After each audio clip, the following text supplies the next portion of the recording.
बांग्लादेश में शेख हसीना की लोकतांत्रिक सरकार के तख्तापलट के बाद बनी अंतरिम सरकार ने रंग दिखाना शुरू कर दिया है। बांग्लादेश में अल्पसंख्यक यानी हिंदुओं का नरसंहार तो पूरी दुनिया ने सोशल मीडिया और टीवी चैनलों के माध्यम से देखा, सुना और अखबारों के जरिए पढ़ा।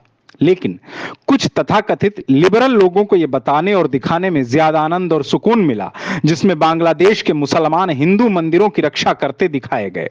भारत में भी अवशेष समुदाय के चंद शातिर लोगों ने ऐसे तथाकथित लिबरल हिंदुओं के लेखों को खास तौर पर प्रचारित, प्रसारित और प्रकाशित कर वैश्विक स्तर पर चल रहे षड्यंत्र में अपना अमूल्य योगदान दे डाला। लेकिन खास बात तो यह है कि बांग्लादेश की अंतरिम सरकार ने हिंदू समुदाय के दुर्गा पूजा को लेकर सख्त हिदायत जारी की है। अंतरिम यूनिट सरकार ने कहा कि अजान और नमाज के दौरान दुर्गा पूजा से संबंधित गतिविधियां, विशेष रूप से म्यूजिक बजना 5 मिनट पहले ही रोक दिया जाए।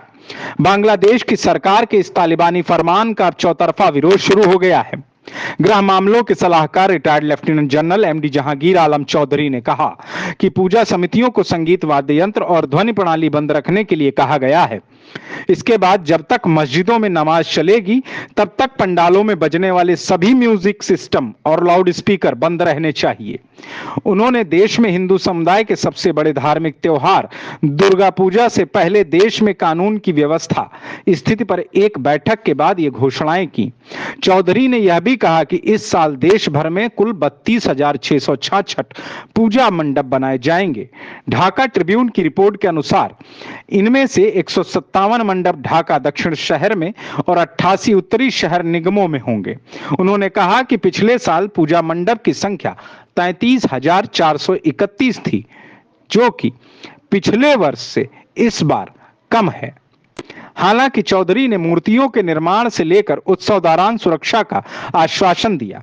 उन्होंने कहा कि हमने चर्चा की है कि पूजा मंडपों में 24 घंटे सुरक्षा कैसे सुनिश्चित की जाए। ढाका ट्रिब्यून ने उनके हवाले से कहा है कि बिना किसी बाधा के पूजा मनाने और शरारती तत्वों की बुरी गतिविधियों को रोकने के लिए उपाय किए जाएंगे। यथार्थ समाचार वर्ल्ड डेस्क रिपोर्ट।